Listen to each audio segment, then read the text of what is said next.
Shalom, friends. It's Rabbi Jenny Solomon here at Beth Meyer Synagogue with a Mincha moment. We are but a couple of days away from the holiday of Shavuot.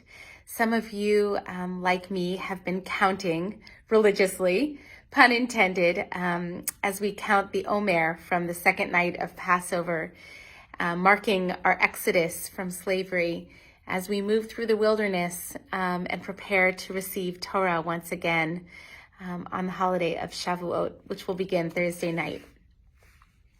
So one of the things that I love about Judaism is that it is built around a text, and we call that text Torah. But one of the things that I think is easy to forget is that Torah takes so many forms. Of course, we have the Sefer Torah. I'm holding it in an imaginary way, but we have the traditional Torah scroll. And of course, we have sort of the more expanded Torah that we call Tanakh, the Hebrew Bible that includes the 5 books of Moses, Torah, and also the Nevi'im, the prophets, and Ketuvim, the books of the writings like the book of Psalms. But we also have the oral Torah. We have Midrash, stories, ancient lore. We have halakha, we have Jewish law, we have all kinds of compendiums of Jewish text from generations past. That is also part of our Torah, no less our Torah.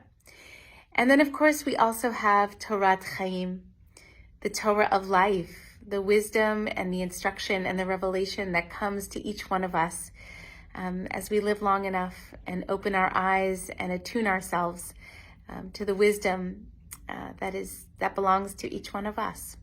So there's so many kinds of Torah, and all of that Torah is celebrated on Shavuot because Torah is nothing without interpretation, without us adding our own voices and perspectives. When we study Torah together, and I mean this, every kind of Torah in the most expansive sense, we add our interpretation, and that too is Torah. We widen the aperture of the teaching so that it can speak to us in our moment, in our lives, in the world that we live in. As so many of you know, when we read a section of the Torah, ritually speaking, whether it's a Torah reading that's a weekday reading, or we're reading Torah on Shabbat or a holiday, each of those readings is punctuated, is sort of bookended with a blessing. And we call the person who offers that blessing an aliyah, a person who is going up and is going to offer the blessing before and after the Torah reading. And I know that people will often make this aliyah in a sort of robotic way. After all, it's very natural to be nervous when you're in front of a lot of people standing on the bima with lots of eyes on you. And we can sort of just rely on our muscle memory in the way that we've learned this beautiful Hebrew blessing. But I want to invite you to tune in to the meaning of that blessing, or at least one of the meanings.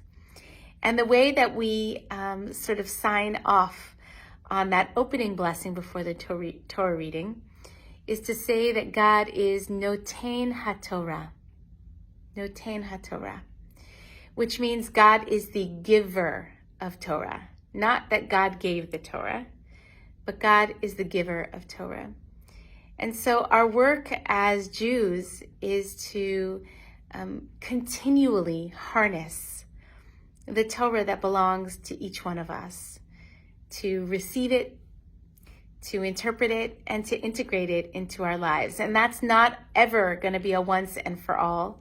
It's not something that happened in the past at Sinai a long time ago in our history. It's something that happens again and again and again. And that's part of what we celebrate on Shavuot, is that giving, which is constantly flowing if we but open our eyes and hearts to the Torah that is always coming our way. And in the closing blessing that we say after, in an aliyah, after a Torah reading has been chanted, we ask God to plant within us Torat Emet, the Torah of truth. And what is true for me will be true, may not be true for you. And what aligns with the deepest sense of my own understanding of Emet, of truth, will be unique to me. But I think that that's one of the things that we reconnect to each Shavuot, is opening ourselves to receive a Torat Emet, the Torah that is true, a Torah that we don't have to bend ourselves into a theological pretzel to espouse, that we can take in a Torah that feels true and aligned with each one of our souls. And that's the Torah that I celebrate on Shavuot. So I invite you all to join with us this Thursday night for our Tikkun Leil Shavuot.